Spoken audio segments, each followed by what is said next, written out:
सवारी की तलाश में सरफराज अपने रिक्शे को बहुत दूर वीराने तक ले गया था। गर्मी, प्यास और थकान ने उसकी हालत खराब कर दी थी।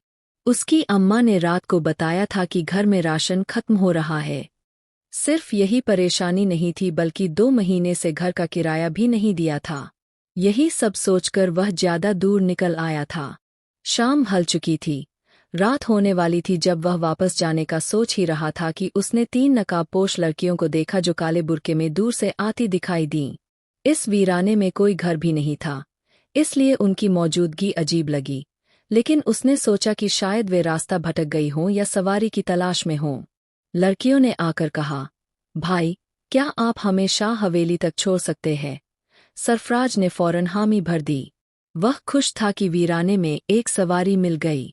हवेली यहाँ से 2 किलोमीटर की दूरी पर थी। पेट्रोल बस इतना था कि वह वहां तक जा सकता था, लेकिन वापसी मुश्किल होती। उसने सोचा कि किराया मिलने पर पेट्रोल डलवाएगा। रास्ते में लड़कियां आपस में हंस हंस कर बातें कर रही थीं। वे एक जैसी उम्र और कद की लग रही थीं। फिर उनमें से एक लड़की बोली, भाई, हमारे पास किराया नहीं है। हम आपसे कहना भूल गए थे। ये सुनकर सरफराज मायूस हुआ, लेकिन उसने जाहिर नहीं किया। उसने कहा, कोई बात नहीं, आप तीनों वीराने में थीं। आपके साथ कुछ भी हो सकता था। मैं आपको वहां छोड़ देता हूँ। शाह हवेली पहुंचने पर लड़कियां बिना कुछ कहे रिक्शे से उतर गईं और हवेली में दाखिल हो गईं। हवेली के आसपास भी कोई आबादी नहीं थी। सरफराज रिक्शा घुमा ही रहा था कि उसकी नज़र पिछली सीट पर रखी एक काली थैली पर पड़ी। ये थैली लड़कियों में से एक के पास थी। सरफराज ने रिक्शा रोका और थैली उठाकर हवेली की तरफ चल पड़ा। हवेली में जाने का उसका दिल नहीं था, लेकिन अमानत लौटाना जरूरी था। जैसे ही उसने दरवाजे पर हाथ रखा, वह खुद ब खुद खुलता चला गया। अंदर का मंजर डरावना था। हवेली में कोई रोशनी नहीं थी, नहीं किसी के होने का एहसास। वह घबरा कर बाहर आया और जल्दी से घर पहुंच गया। अम्मा ने दरवाजा खोला। सरफराज का परेशान चेहरा देखकर उन्होंने कुछ नहीं पूछा। जब उनकी नज़र काली थैली पर पड़ी तो उन्होंने खोलकर देखना चाहा। सरफराज रोकना चाहता था, लेकिन उससे पहले अम्मा ने थैली खोल दी। जो कुछ थैली में था, उसने सरफराज के होश उड़ा दिए। सरफराज एक गरीब परिवार का लड़का था। उसका बचपन मुश्किलों से भरा था। उसके अब्बा रिक्शा चलाते थे और घर का किराया देना सबसे बड़ी परेशानी थी। सरफराज बचपन से जिम्मेदार था।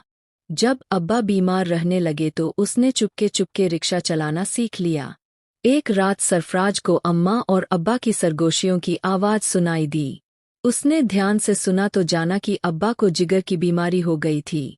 उसका इलाज बहुत महंगा था जो उनके बस की बात नहीं थी। सरफराज के अब्बा अम्मा से कह रहे थे कि अब वे सरफराज को रिक्शा चलाना सिखा देंगे ताकि उनके जाने के बाद परिवार को कोई परेशानी न हो। अब्बा की ये बात सुनकर सरफराज बिस्तर में लेटा पूरी रात रोता रहा। फिर उसने खुद ही अब्बा से इस ख्वाहिश का इजहार किया कि वह रिक्शा सीखना चाहता है। अब्बा उसकी बात सुनकर दुख से मुस्कराए थे। धीरे धीरे सिर्फ 2 महीनों में सरफराज ने भरपूर रिक्शा चलाना सीख लिया। रिक्शा सीखने के 4 महीने बाद ही एक दिन अब्बा चुपचाप इस दुनिया से चले गए।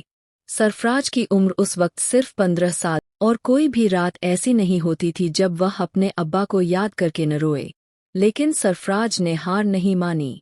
वह दिन रात मेहनत करता रहा ताकि अपनी अम्मा को कभी किसी चीज की कमी महसूस न हो। उस रात जब अम्मा ने काली थैली खोली तो अंदर जो था वो सिर्फ कुछ पुराने कपड़े नहीं थे, बल्कि एक छोटी सी संदूकी थी, जिसे खोलते ही सोने की चूड़ियाँ, पुराने जमाने के जेवरात और कुछ रुपए निकले। साथ ही एक चिट्ठी भी रखी थी। अम्मा ने कांपते हाथों से चिट्ठी पढ़ी। उस पर लिखा था, जिसने हमारी मदद की, ये उसकी अमानत है। हम वो नहीं जो दुनिया समझती है। हमारी रूहों को चैन चाहिए था और सरफराज की नेक नियत ने हमें राहत दी। इस इनाम को कबूल करना, ये तुम्हारे नेक दिल का हक है। दुआएं तुम्हारे साथ है। सरफराज और उसकी अम्मा देर तक खामोश बैठे रहे। हवेली में जो हुआ वो अब भी एक रहस्य था, मगर एक बात साफ थी, इंसान की नीयत अगर सच्ची हो तो किस्मत भी उसके दरवाजे पर दस्तक देती है। उस थैली में मिले पैसों और जेवरात से सरफराज ने सबसे पहले अब्बा की कब्र की मरम्मत करवाई। फिर घर का किराया और राशन का इंतजाम किया। वक्त गुजरता गया और सरफराज ने उसी रिक्शे से एक छोटी सी ट्रैवल एजेंसी शुरू की। मेहनत और दुआओं ने रंग लाया और कुछ ही सालों में वह एक इज्जतदार इंसान बन गया। शहर में लोग अब उसे सरफराज भाई के नाम से जानते थे। एक ऐसा लड़का जिसने वीराने में किसी की मदद की और जिंदगी ने उसे इनाम में रोशनी दे दी।